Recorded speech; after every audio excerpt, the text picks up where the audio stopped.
and we take it to a psychiatrist. After an hour's talk, I think we would all get diagnosed the following. You have obsessive compulsive disorder right here, and addictive personality disorder right here. And bodybuilding and the fitness industry as a whole would fall dead in the center.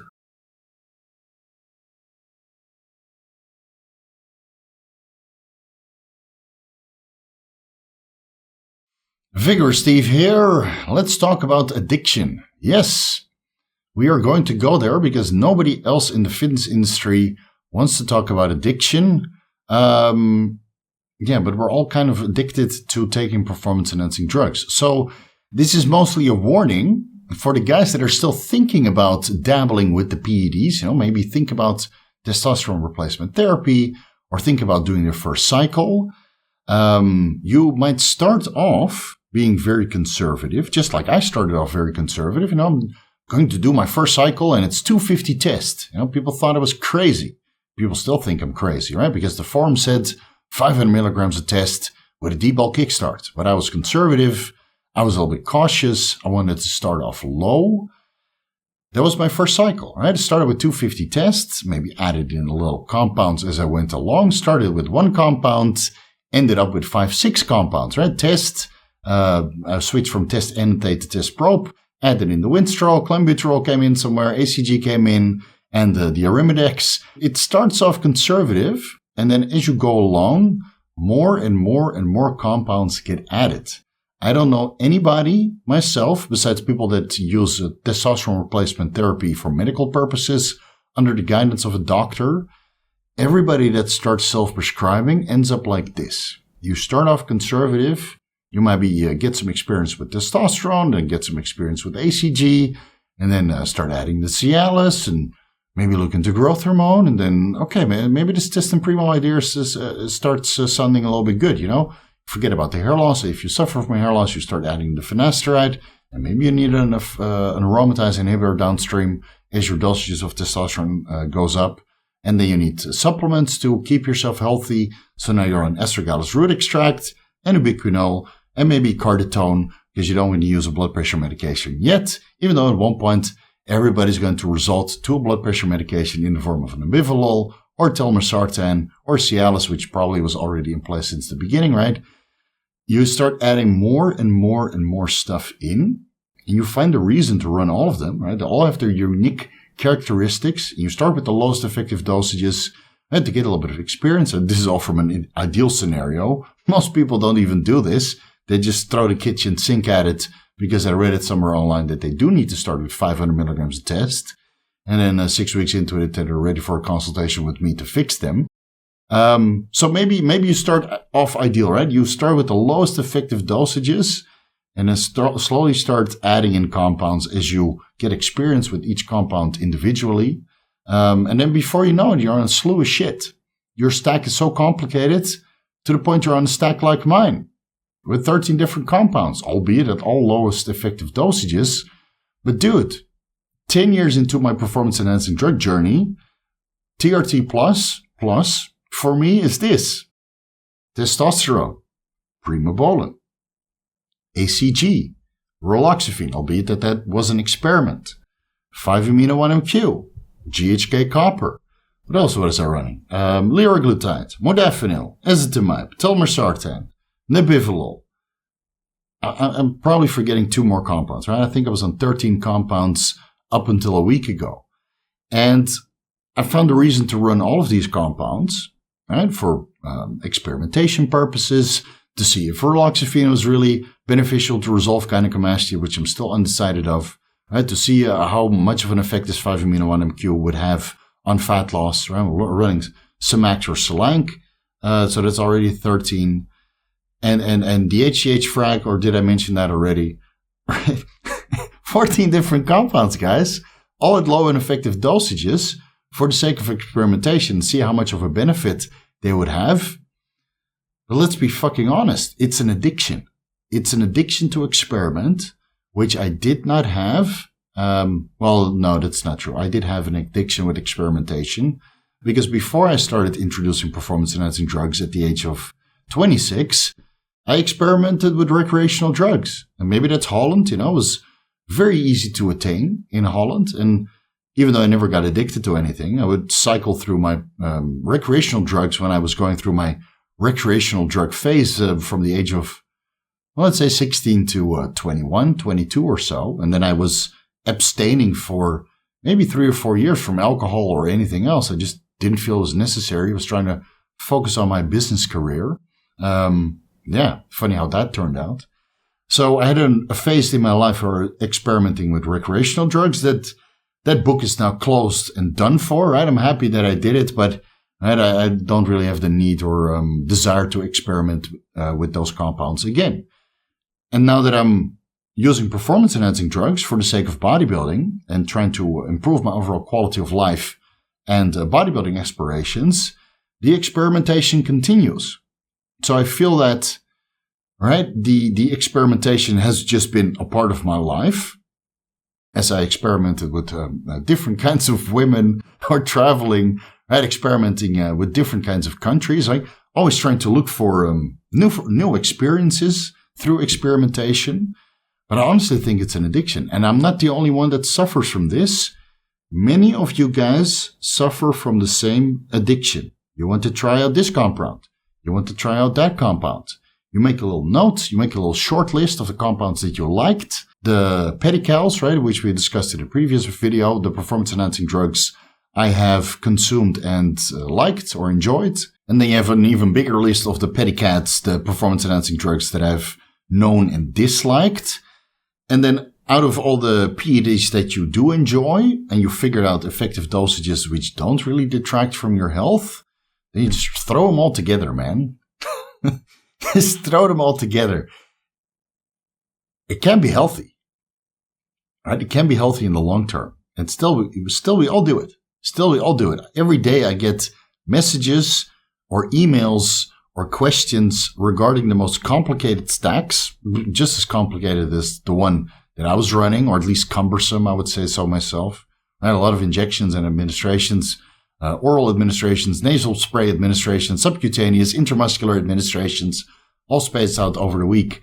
And then a handful of supplements with breakfast, and a handful of supplements with dinner, and a handful of supplements with each meal, basically. Yeah. And I'm not the only one. You guys are doing the exact same thing. So what I would like to know from you guys, since we're being so open and transparent about our addiction, or at least I am from this side of the camera, you guys can be as open and transparent about your addiction to experimentation, whether that's with performance-enhancing drugs or recreational drugs. And I really hope that's not in combination. Really, guys, you shouldn't combine recreational drugs with performance-enhancing drugs. That's like leveling it up tenfold regarding its negative effects, right? And we don't have to pinpoint the PEDs or the RECs. I think it's a disastrous combination that, well, from my immediate surroundings, people who combine both, their health starts to decline quite rapidly. So I'd like to know from you guys, how many nootropics and PEDs you're running at this point in time. It doesn't have to be in detail on, I'm running this, and this, and this, and this. Just give me a number. Right? Anything that could be considered a medicine or a performance-enhancing drug, something that you, right, might be able to buy over the counter at a pharmacy, but certainly can't buy over the counter at an online supplement store like iHerb or bodybuilding.com or Gorilla Mind, for example, right? Those are all over-the-counter supplements, so to say. And if you go to the pharmacy or you get it prescribed through a doctor, or you self-prescribe and you get it on the underground market, everything you're running at this point in time, put a number down below in the comment section. I think I'm going to see a lot of 5s or 10s or maybe even higher, right? I know people that run 15 compounds at the same time, parallel to each other year round. And they all have their unique benefits and characteristics and reasons why to run them, right? You find a reason to run these compounds all at the same time for the benefits. But it's still 15 compounds, dude. It's still 15 compounds. So, like I did, I started off very modestly because I wanted to get some experience with compounds separately. And then as your short list of pedicals grows, right, you might start combining, and now you're on something all the time. So that's a warning for all the guys that are thinking about taking performance-enhancing drugs. I see this through consultations and through clientele as well. Steve, I want to do the first cycle with you. Okay, you get some experience with testosterone, right? You get a positive outcome of your first cycle. And then the second cycle starts off with 3, 4, 5 different compounds. And then the third cycle, or maybe the third cycle doesn't even happen, but now you're blasting and cruising. So you're on your second cycle, which lasts, maybe 5 years. I've coached several people for almost 8 years in duration from their first cycle to their third cycle. Right? And the second and the third cycle are like years in duration, though they need to come off for a health consequence or to get their wife pregnant or wherever else.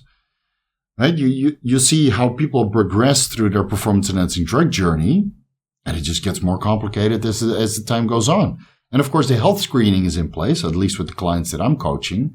The health screening is in place, the blood work and the organ scans and the potential and the DNA analysis and doing semen analysis and every little vector to stay as healthy as possible.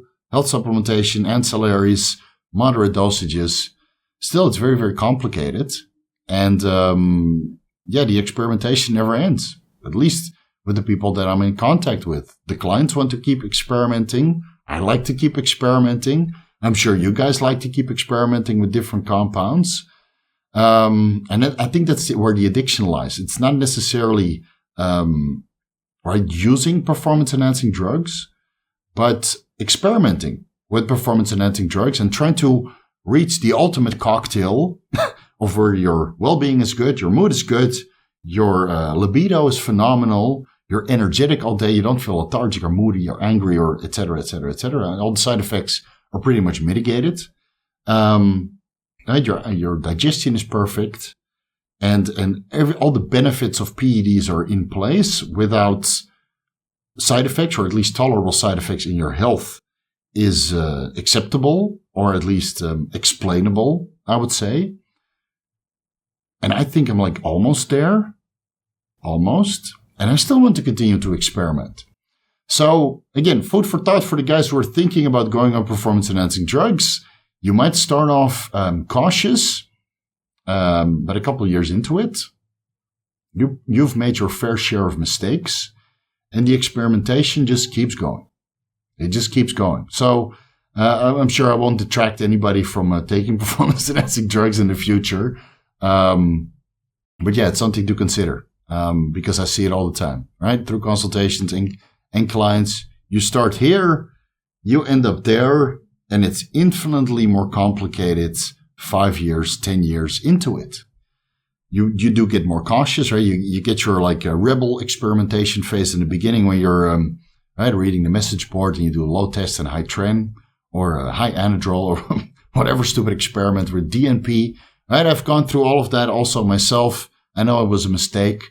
Luckily, hopefully you guys don't make these mistakes as I did, right? I'm actively trying to warn you guys and prevent you guys from making these same mistakes. But inevitably, you're going to make some mistakes, which will detract from your health, maybe in the short term or the long term. And I think it's this addiction to experimentation that will probably be the end of us all, unless you have the foresight to stop and quit while you're ahead. I thought I quit while I was ahead, resolving the non-alcoholic fatty liver disease.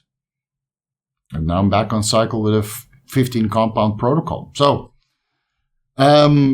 make sure you have a supportive partner or a good group of friends in your corner to kind of reel you back in, right? My wife told me 7 years ago that maybe it's time to stop this Tremboloni sandwich that you seem to enjoy a little bit too much, because I'm not enjoying it in any way, shape, or form, right? My mood was intolerable to her. I didn't realize this when I was running Trembolone. My blood work was acceptable, but for my wife, it was certainly not enjoyable, right? So if you have a supportive partner to reel you back in and say, hey, you know what, it's okay, you look good. You don't need to push the boundaries anymore. You don't need to take these compounds for the sake of figuring out a higher truth, right?